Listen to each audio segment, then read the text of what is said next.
Welcome to another episode of Plastic Surgery Uncensored. I'm your host, Dr. Roddy Raban.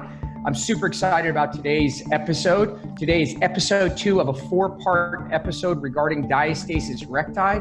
And we have some amazing guests. You're definitely going to want to tune in and hear more about this very challenging condition and what we can do about it. All right, welcome to another episode of Plastic Surgery Uncensored. I'm your host, Dr. Roddy Raban. I'm super excited. We have episode 2 of our 4-part series on Diastasis Recti. I have 2 amazing guests here with me today, Rihanna and Heather, coming to us via Zoom, the new norm due to Corona. Everyone who knows me knows I hate this crap. I wish that we were all in one room. We have 2 beautiful women. Sitting here via Zoom does not do them justice, but we will manage. We're going to have this second episode. We had an episode before where we touched on the psychologic as well as the physical impact of DR. At every beginning of every section, I will define diastasis recti for those who are tuning in. Diastasis recti is a fancy term for muscle separation that occurs as a result of pregnancy and muscle intra-abdominal stretch. So an individual, predominantly in the case of a woman who has her 6-pack, in reality 8-pack, that gets pulled further apart with every pregnancy. When you have pressure inside your abdomen, the abdominal wall gets pulled and pulled and pulled, and with every pregnancy slightly more, and in some instances leaving you with a severe dysfunction of your abdomen. That's called diastasis. So today's episode is called From Pain to Freedom, and we're going to talk about so-called curing diastasis. So let's start with Rihanna. So tell me who you are and where you are and what you do. I'm in Winnipeg, Canada. I'm a mother of 2 girls. I teach fitness as well. I do makeup for a living too. And I discovered I had diastasis after my 2nd child. Okay, great. And then you put together a group, right? Yeah, I did. So after going through everything that I went through, which was a lot with my DR, I put together a group to help women that are planning surgeries or trying to decide if surgery is right for them or not, and women that have had surgery so they have a support system in place and other women that can relate to what they're going through. And that group is called what? It's called Diastasis Surgery Support Group. It's a private Facebook group I made it private to protect the members' privacy. So someone who wants to join has to friend request me or one of the other admins, and then we check out their page, make sure they're legit, and then we add them into the group. That's awesome. And so basically what people, it just goes to show you, we create advocacy groups for people that need advocates, right? Yeah. And so we were just chatting offline a little bit that, right now we're in a country where we're dealing with racism and all those very challenging concepts. And so there's groups going out there saying BLM, Black Lives Matter. That's their championing cause. And so we're getting together to talk about diastasis because that needs a voice and it needs people to educate because it is complex, it is impactful in people's lives, and it can be lonely. And so good for you for creating an environment where we can get not just information, because information is useless unless it is curated and correct and accurate and carefully discussed. So that's awesome. And then we have Heather. Where are you, Heather? I'm in Northern Colorado. Ooh, Colorado. That always sounds so, I just want to disappear into Colorado. I kind of or did. Montana. And what do you do, Heather? I'm a physical therapist. I've been working for 26 years. And I actually recently came to Colorado. I met Renee and worked in Dallas, Texas for several years too. Okay, awesome. So we have 2 really unique guests today. We have 2 people that are in physical fitness. One is a physical therapist. One is could I refer to you as a trainer? I never know what. I'm not I'm a bar instructor. So bar, okay. Because nowadays, shit, if you say the wrong thing, you're gonna get crucified. No, that's okay. 1,000 comments. He said personal trainer. I'm so offended. And then also we have people, you had diastasis, you had it corrected in Canada. I did not do your DR correction, but it doesn't matter. So what we want to talk about is this idea of, let's just dive into kind of a hot topic, which is the idea that here I am, I'm a mom, I'm in Ohio. I gave birth to two beautiful children. I'm 5'5". I weigh 125 pounds at least before pregnancy. And my children, I gave birth at 39 weeks, and my child was 10 pounds, 22 inches, both of them. And now I'm like looking at my abdomen. I've done my part. I've done diet. I've done exercise. I go to the local gym. I've done everything I'm supposed to do. And I still look in the mirror. I don't know, look like I'm 3 months pregnant. Every time I sneeze, I have to make sure I don't go to the bathroom. My back is killing me by the end of the day just to go to the grocery store. And I'm wearing like pregnancy clothes. So that is a classic scenario of an individual who is suffering from this DR, this severe DR. So then the question is, what do I do about it? And so there's a whole world of non-surgical treatment for DR. What do I do? And so no one in the world is going to know better than Heather in terms of what it is that it is. And so I have my own bias and frustrations in this world, but I know, having spoken to Renee, that you are a very level-headed person. So tell me what you think is, what can a patient do that's non-surgical? So I get a lot of patients that come to me mostly for back pain, and then oftentimes they don't even realize they have DR. So it's often overlooked, first of all. So when they do come and we notice that that's a condition, that's a concern, a lot of times we will try and work on strengthening soft tissue, postural awareness, certain things like that. But we're always digging for the underlying cause. If there's no mechanical back problem and it's purely a muscular problem, and it also depends on the grade, right? And the severity of DR. Okay, I apologize, and I'm not generally a rude person, but I'm going to keep interrupting you to help guide the conversation. So forgive me. So the first thing is, of course, you described it perfect. So there are different ways that people get to the end point, and how they get there will define some of the questions and things that happen. So obviously in your world, it's not common that people, maybe less common, people say, hi, Heather, I'm here because I have a 7-centimeter DR and blah, blah, blah. It's more like, my back is killing me. I have aching pain. And so they come to you that way. You, being a skilled practitioner, will realize that no, there's nothing going on. You don't have a herniated disc. You have no radiculopathy, but reality is that your core is very unstable due to this condition. What condition? Oh, my muscles are separated. That's called DR. Oh crap, what is that? Am I gonna die? No, you're not. It's just comes from pregnancy. So the question is, how do you define the severity of it? And how do you define for them that they have DR? So if someone's sitting at home is like, well, how do I know I have it? So the degree of separation, when we contract those abdominal muscles and there's either some protrusion, some herniation there, but really and truly, it's just how many fingers you can kind of put between the two, in that separation. Right. So what we're going to do is, someone's sitting at home is like, oh God, do I have DR? I don't know. Do I?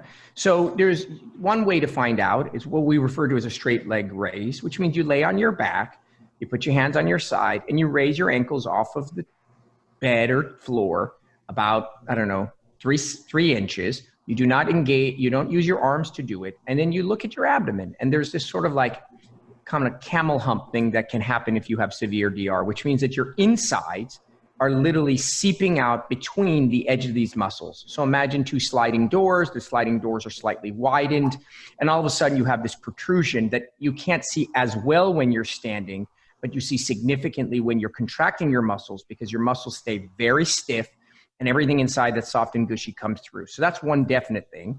And the other that you were referring to, which is quite accurate, is that when you do that same exact maneuver, you can put your fingers down the middle of your abdomen. And when you contract your muscles by doing a straight leg raise, you can feel the edges of the muscle side to side. And that gives you an indication. You really shouldn't, if anyone has children and they go do the same thing on their kids, they're going to see what perfection is supposed to look like. And they really don't have a gap between their abdomen. So that definitely is one of the ways to diagnose it. So go ahead, you diagnose them and they're like, well, this is what the story is. So where do we go from there? So I see a lot of patients that have had mesh procedures done before, and I see, a lot of these post-surgical type conditions. And a lot of times that doesn't really help these situations because they they really don't address the problem of the actual muscle contraction. So I actually believe that there's not a lot that we can do other than prepare the body and the muscle for reattachment. But so typically we'll do a little bit of soft tissue work. We'll work on a little bit of neuromuscular reeducation and recruitment, and using breathing techniques to kind of engage all the different layers of abdominal muscles, just so there's some awareness of it. I think you said it perfect. So let me give you, this is a good opportunity for us to have a dialogue, which often doesn't happen, which is between the physical therapist, say the bar instructor, because I consider you guys in a similar arena, and the surgeon. So the reality is that as this muscle is pulling, there are two things that happen. I know that because this is what I do every morning and every day. And I know this because I've looked physically into the abdominal wall, which you guys are so eloquently trying to figure out from the outside in. And so two things happen that lead to this massive bulge and instability of the abdominal core, which then leads to all the symptoms that we discussed in this episode before: digestion issues, back pain, constipation, incontinence, etc. So one of them is the classic muscle separation. There are defined edges to this muscle, and anybody can flip through Google and do an anatomy, and they get pulled apart. Now, unlike a true hernia, which is an actual hole, there is nothing there, and internal contents are coming through. A diastasis is an attritional situation where it doesn't tear open where there's a gaping hole, but the connective tissues are very thin, and as a result are not doing their job and barriering and allowing things to stay back. So they pull, and when you're in the abdomen staring at the muscles, you can see the edges of the muscle, and then you can see this very thin film that has come between them that should have been interlocked. That's diastasis. But in addition to that, depending on so many factors, genetics, how big the children were, how many weeks it went, how crappy your tissue is in general, the surrounding abdominal wall atrophies, and you get a pulling of the obliques, and you get this floppiness that occurs to the abdomen. Okay? And so where I think the huge impact by physical therapy and all other core strengthening individuals comes in is in that section. So you are not going to ever grow those things back together. Anyone who sells you a device or a treatment or a protocol is completely selling you snake oil. I've been doing this for 15 years. No, you don't regenerate your liver. You don't regenerate a missing brain cells after a stroke. You will never grow those muscles together. So what is it that you do with physical therapy and bar and all those things? You are strengthening the residual or surrounding core muscles so that the resting tone is higher and stronger. So they are helping maintain and crutch the crack in the middle of your abdomen. So it's not it's not carrying all the weight. And in individuals who, in addition to have diastasis, have really atrophied or floppy abdominal wall, you guys are crucial, and you make the resting tone tighter and more rigid.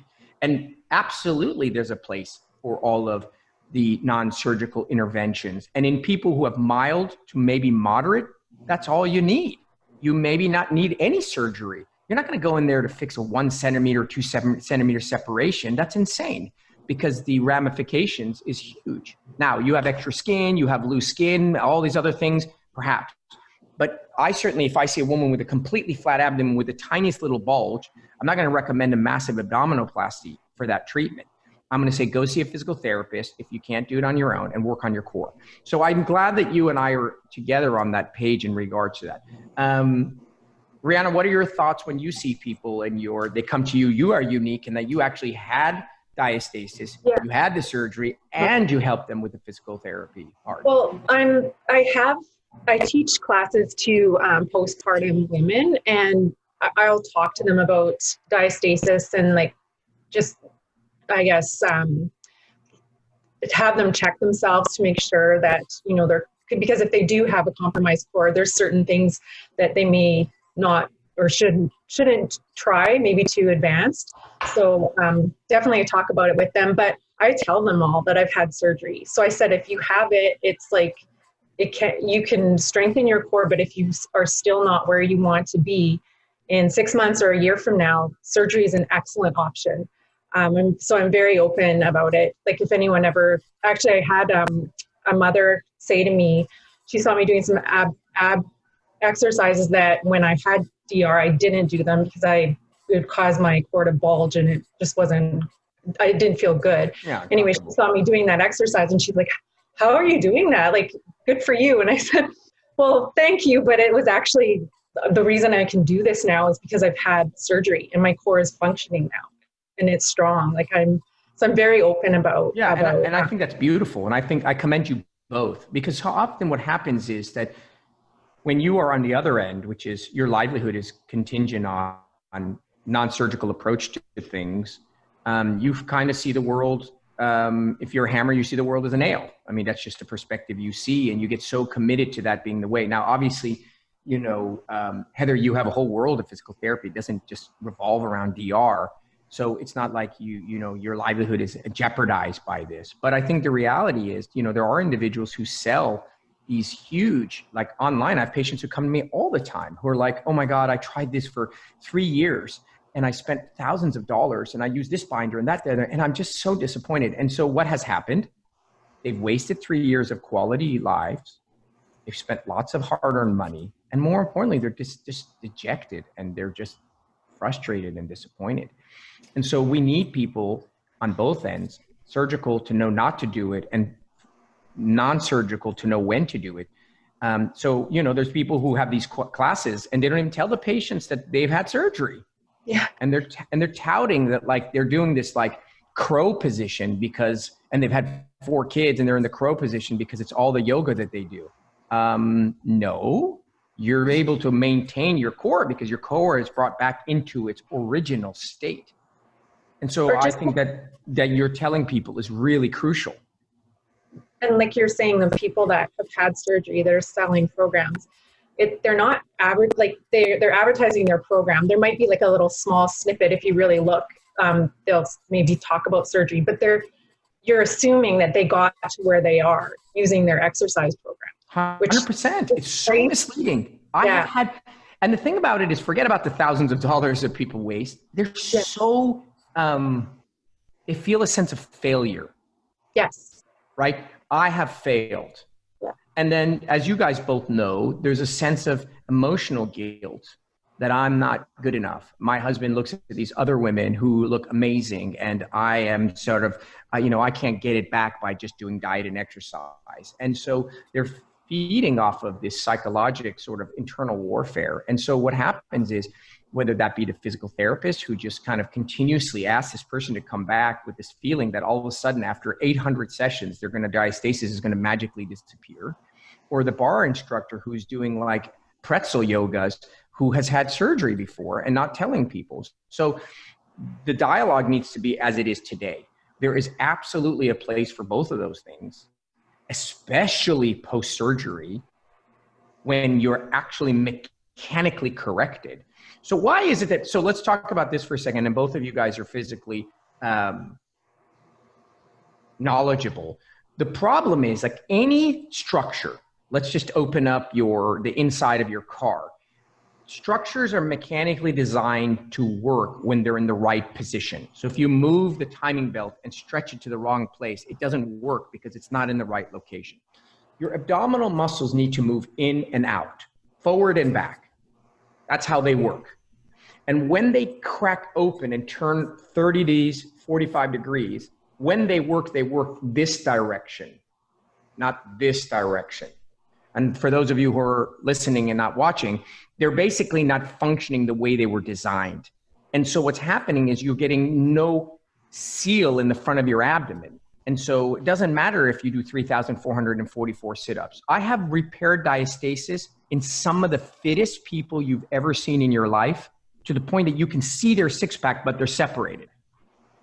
And so the minute we bring them back together a midline, you are realigning the misaligned structure. And then all of a sudden they're like flying, because that's all they needed was that correction. And I had a woman that had 7 epidurals, seven in 18 months, skinny, fit, lean, pre-surgery, and hasn't had an epidural in 2 years. She had hundreds of epidurals because of her back pain. Because again, like you said, you have to find the origin. And so a lot of people in the back pain world get lost. And good for you that you recognize that, hey, patient comes in with back pain, could be a disc, could be a radiculopathy, could be a bone spur, but maybe it's your abdominal wall. This is a postpartum woman. She's in her 40s. She's really young to be. Good on you for doing that. So what are the things that, so on the physical therapy side, what are the things that you think people can do? Let's talk about the post-surgical patient. We've agreed that pre-surgery is a little limiting, but post-surgery, now they're fixed and they want to get back into activity. So let's start with Heather. What do you do? What's your program? So initially, I kind of look at it in three parts. That's how I explain it to my patients. So I look at the soft tissue, the healing, the adhesions that might be there, how the scar is healing, how the scar is moving. And, we've got layers. We're talking about, when we talk about soft tissue, we're talking about skin and fascia and muscle and tendons and ligaments and all those kinds of structures. So really, we look at the healing process, and there's been some studies that show that some work on the soft tissue as it's healing can help the fibrils lay down in a more linear pattern, so not so kind of scattered and all over the place. What those adhesions do down the road is they can create abnormal muscle pull. But if we have nicely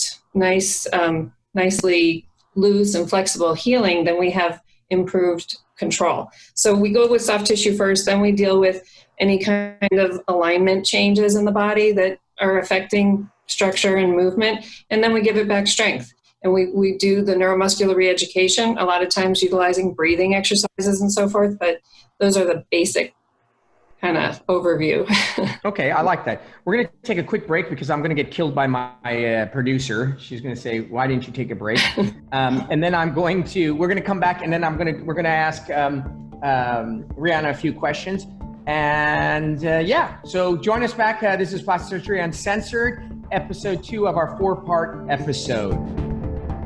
Welcome back to Plastic Surgery Uncensored. This is Dr. Roddy Raban. I have 2 amazing guests, and we have an additional guest who's going to join us on the second half of our second episode of our 4-part series on Diastasis Recti. That was a mouthful. All right. So welcome back with Rihanna, Heather, and now we have Renee from Dallas. Renee is one of my patients who had severe diastasis. So what we've been talking about, and we did a little brief discussion offline, was this whole concept of, okay, so I have DR. I figured it out. We've talked about how to diagnose it. It means that my muscles are separated. And as a result of having DR, now DR has degrees, as we talked about, mild, moderate, and severe. And in the mild to moderate range, you maybe not know it. Maybe you learn to deal with it. Maybe you go to a physical therapist or do strength and you get by. The conversation that we're having is about severe diastasis and the impacts and what do you do about that. And believe me, more people are suffering with severe DR than you think and the ramifications. And so we talked about not only the diagnosis, but we then talked about what are the options in terms of treatment. When you have severe DR, there is very little you can do non-surgical that will actually correct the separation of your muscles. We talked briefly about the exercising that you're doing is strengthening the residual core muscles so that you are not as floppy and unstable, but it's never going to reattach your muscles. Now, what we talked about was this sort of, maybe I can use the word scam, but there's a lot of people that are trying to take advantage of this vulnerable group of people. In the world, there are always people who are vulnerable and those who are trying to take advantage of them. If you're an old person, I guarantee you're getting phone calls every day with someone calling saying, "I need your social security number. The IRS is coming to get you." That's just the way it is. If you're a young child, there's someone who's trying to sell you candy laced with something. So if you're a postpartum woman, you're going to constantly be gravitating towards anything that is showing women who are postpartum looking like you, which looks like you're 2 to 3 months pregnant, that are bam, flat as a board and look amazing. And that person is going to sell you snake oil that suggests that if you just do these 12-step program or pay just 3 installments of, or wear this particular binder, you're going to magically be corrected. I have 2 amazing guests with me today in addition to a third one, who are going to tell you that is just nonsense, and that's just taking advantage of your emotional state. If you have severe diastasis, you can only correct it with surgery. Now, other things are important that we talked about, but not to the extent that you're just going to like do. And we talked about that. What's funny is a lot of these people who are touting these amazing outcomes, they've had surgery themselves. They just don't tell anybody. So, Renee, welcome. Renee, I just gave a quick summary of the stuff that we talked about. What are your thoughts? So Renee, Renee was I like to say she was an Olympic gold medalist in terms of skating. That's, you know how like my mom tells everybody that I participate in the Olympics. We make fun of it. And then my friends are like, didn't you just do like a sprint triathlon? I was like, yeah, but those are the Olympics. So I always tell everybody that I have a patient who is like Olympic bound. Anyways, she was a competitive ice skater, had amazing body, had 3 kids, right? Yes. 3 kids. And your diastasis was one of the most severe diastasis. Like you can take a look at your before and after photos and you're like, oh my God, what's going on with her abdomen? It was that severe. And you were wearing two girdles, two binders. It was a whole ordeal. It revolved around your life. You couldn't pick up your kids. You couldn't do anything, no less ice skate. And 8 weeks post-surgery, you were on the ice, 10 years later, ice skating. And so you had done everything, including working with Heather pre and post. So why don't you give us a little impact on your perspective on non-surgical correction of your DR? Yeah, sure. So I think there's like a natural progression of when you first get diagnosed with, or you first figure out that you have DR. I think in your mind, you naturally go to Dr. Google. And as you do that, you start to pull up all these programs, and there are just hundreds and hundreds of them, as you mentioned earlier. And your first instinct is to, they say they cure it and all of these things. So you're inclined to go check them out. And so I tried almost every program out there. And I think name it, be specific, because I think it's important, not name a few like blah, blah, blah, Jane Fonda, like one of them was a workout series. So give me some examples so that people who are at home, when they're looking online, they're like, oh shit, that's the one that lady said. What are they? I'll tell you the ones that I tried. There's like a mummy tummy, there's the Mutu, there's, various Facebook groups where they're also posting on DR. If you go on Instagram, you're going to find a bunch of Instagrammers that are going to be speaking about DR and all the different, exercises that you can do. I tried all that. And I think if you're an athlete, you have this mindset that you put your mind on something and you're going to get there. Regardless of how it's going to happen, you're just going to get there. And I think one of the hardest things and the most discouraging things, at least in the initial process, before you come to terms with that, the only way you can really fix it is with surgery, is that you put your mindset that it's going to cure it. And there's all this marketing, as you mentioned, that is leading to that, like, oh, you're going to close your gap. And so it's like very misleading, and it's very deflating, actually. Yeah, totally you start to believe, and then when you don't have those results, and if you have a severe case like what I had, it resorts to nothing. And then you kind of start from square one. You have to regroup yourself, pick yourself back up, and realize that, like, okay. And then I came in contact with Heather, who was my absolute savior in just more ways than one. Thank you, Heather. As yourself too. But yeah, so I think that it's important to understand what's out there, and it's important to know how to navigate. It's important really to understand that, like, curing versus functioning are two completely very different things. So I think that's a very important concept to understand. Although you're functioning doesn't mean you're curing. You're just able to kind of mask it with, strengthening other muscles to kind of compensate for what's really going on. I think you hit it on the head. And we've here's yet another example, and there'll be yet another, and there'll be yet another. And it's just reiterating the exact same concept, which is that this is a true condition, and it doesn't need a Band-Aid, and it needs a real cure. And the real cure is repairing the muscle, just like a torn tendon, just like a torn ligament, just like a broken bone. This is the same thing, and it needs something definitive. I do want to make a little comment about this idea of hernias, umbilical hernias, and just this whole kind of concept, because they're so intertwined and it's very hard to differentiate, and people get really lost and confused in it. So as we had discussed, diastasis is gradual and slow pull and separation of the abdominal muscles. When that occurs, there is not a gaping hole in your abdomen. There is a thinning of this tissue in between, which is connective tissue, that's holding your muscles together. And that tissue is nowhere near as thick nor strong as the muscles that would be abutting each other. So the garage doors are pulling apart, and what's left behind is this filmy little thin tissue. So the intra-abdominal contents start to bulge out. And as we discussed earlier, how to test it, when you do the straight leg raise, you see this humping effect of your abdomen. Check. Almost everyone, I dare even say the word everyone, who has severe diastasis will absolutely always have an umbilical hernia. So listen carefully. If you have a severe diastasis, muscles are pulled apart, your belly's bulging out, there is no way on earth that your belly button and the contents around your belly button are going to stay put, because your belly button is literally held in place by the garage doors holding it back.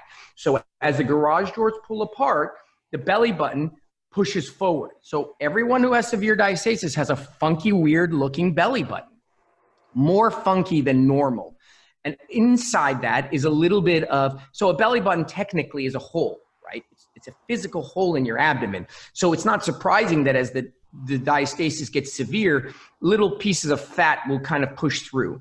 So people love to over-exaggerate like, oh my God, I have an umbilical hernia, like, oh, and then there's all this chaos that arises. I have to get that fixed. I put in mesh. People with severe diastasis show up. They've already put mesh in. The diastasis is not even close to fixed. You get this piece of plastic in your abdomen, and you look exactly the same, except you've had 2 surgeries and a bunch of scars, and now you're like miserable. It's all intertwined. You have to be very careful as you navigate this. They are synonymous. The only way to fix your umbilical hernia, which is irrelevant, is to fix the diastasis, which is leading to the umbilical hernia. Do not run out and go get your umbilical hernia fixed by a general surgeon, put some mesh in there, and then wonder why the hell that little square of plastic hasn't fixed this massive hole in separation in your abdomen. It not only is going to be a waste of time and money, but now you have all the scar tissue that has to be addressed during your abdominoplasty. So I really want people to hear that clear distinction about belly button hernias and diastasis. They're like evil twin sisters. They're related to each other, and they're while they are separate entities, they are really one and the same. Okay, and it's very important to know that. I'm sure, Heather, you know what I'm talking about. Yes, absolutely.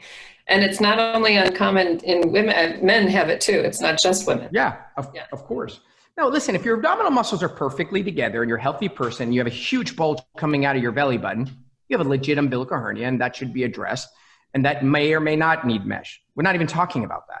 We're talking about a totally different condition, whereby which the reason you have the hernia is because you have another problem. So you can't fix the hernia without fixing the other major underlying problem.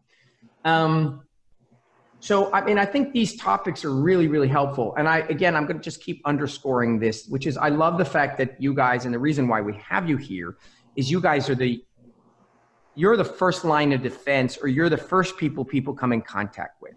When a woman has back pain and doesn't like the bulge, she's going to go see her physical therapist, or she's going to go to the bar therapy, bar method. And when they're there, they're at the mercy of whoever's there and whether or not that person gives them great information. Hey, listen, I totally understand what you're going through. I can help you a little bit, but ultimately this is the condition. Or are you going to take advantage of these vulnerable people and have them come to 3,000 more sessions only to find out they look almost essentially the same? I think it's important to notate for postpartum women that after they, get cleared after their 6th week, I think the best route to do it or to go about it is really just to go straight to your physical therapist and avoid all of these programs. Don't waste your time. Just go straight to the source who's going to actually help you facilitate healing and to get you to the point that you need to be. So I think, again, it's like the doctor clears you and then the patient is kind of like, okay, so now what do I do? So I think this is just a really good way to help guide postpartum moms that probably know that they have it DR during pregnancy, and then just immediately go to your physical therapist and have them assess you for DR and have them get you started on trying to get the pelvic floor going and strengthened. And that way you're kind of on a customized path of how to help you navigate and get to the next point of recovery. Yeah, and I think one of the things that's very important is to the idea, both you and Rihanna are super fit, athletic women. Both of you found that your athleticism, while it may have been useful, didn't prevent you from getting DR. Both of you realized that you couldn't get it back, you couldn't correct it through athleticism. Right. And both of you have experienced full recovery of your athleticism once surgically corrected. I mean, if you look at Renee in terms of physicality, core strength, Rihanna, I don't have the pleasure of having taken care of you, but I'm sure it's going to be the same. She looks as good as she ever did pre-pregnancy in terms of not just looking good. Wow, your abdomen looks good, but I'm talking about kicking ass and riding, ice skating and picking up her kids and doing all those things. So that is the ideal model from which to follow.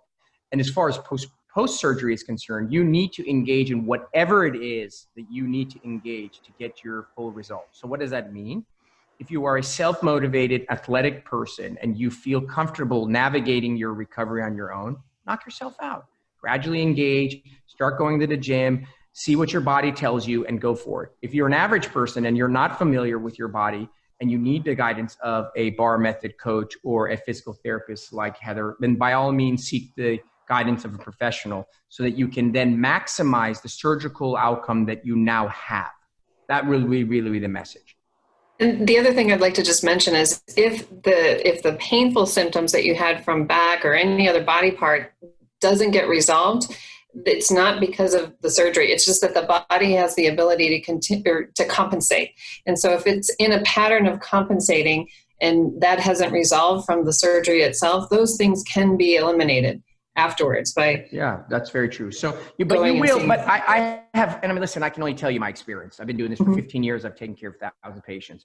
You will see an incredibly significant, severe, holy shit, wow improvement of all of your symptoms immediately within 4 to 6 weeks. Anything that's residual indeed may be something else. Maybe it takes time. It may be that you need reprogramming. I agree with all that. But there is no question, and I have seen it literally every single time, that if you have severe diastasis, you can even have moderate diastasis, you will be like, oh my God. Yeah, my abdomen still hurts. Like, oh my God. Yeah, I know my scars, but wow. I just feel like my whole belly isn't falling into the ground. And like, I can bend down and I don't feel like I'm going to just like lose my organs. I've heard every variation and iteration from every woman of every possibility of like, oh, you just don't seem to understand. Like I can drink soda and not feel like my stomach is just, so there's so many experiential, anecdotal descriptions of the power of correcting your core. And so again and again, I will reiterate it because I'm a believer of this through not just because this is what I do. I don't care where you go. Oh, one last thing is when you decide to do severe diastasis correction, your surgeon needs to know what the hell they're doing. Okay. So that makes sense, right? When you're flying in severe weather, your pilot needs to be skilled, right? When you are doing anything that's in an extreme scenario of that scenario, that person needs to be extra capable. And so when you're dealing with severe DR, then that requires you to seek and identify a DR specialist. And by that, I do not mean self-proclaimed specialist. I mean that you need to go online and say like, wow, look at these people. Holy crap, this woman's like, what's going on with her belly? Bam, flat as a board. That means that that person is a DR specialist. Not because they write it all over their website, but you see time and time again, reproducible results of people whose side views look like a bomb went off and they're flat and fit and in shape. Because you can't just go to some guy who's going to do a tummy tuck and throw a couple of sutures in there and call it a day. DR correction requires a skillful reapproximation and correction of the abdominal muscles in a layered, continuous fashion where you're imbricating and pulling the muscles together such that the net effect is a flat abdomen. If you see enough DR, you'll realize that there's nothing the same about two people's DRs. Sometimes the bulge is massive at the top and flat at the bottom. Sometimes the bottom is exploded and the top is flat. Sometimes it looks like a round football. There's so many variations depending on where your kid's head was sticking out of your abdomen. So when you repair it, you cannot just throw a bunch of sutures in and call it a day.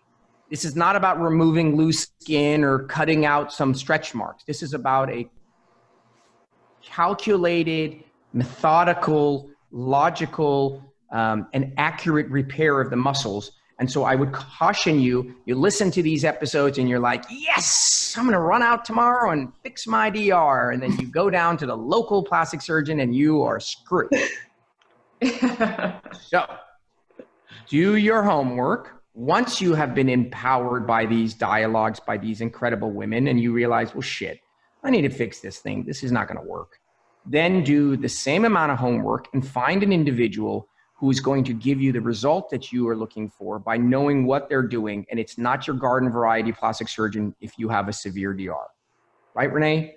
Absolutely. You have to do your research. All right, guys. Unless there's anything that's burning to discuss, I think this was a super, super amazing segment. I feel lucky that you guys joined me. And I hope that your whatever it is that you feel was necessary for people to hear was heard. Obviously, if you want to join the DR group, you have to be invited and have to be special. I'm not invited, so I don't know.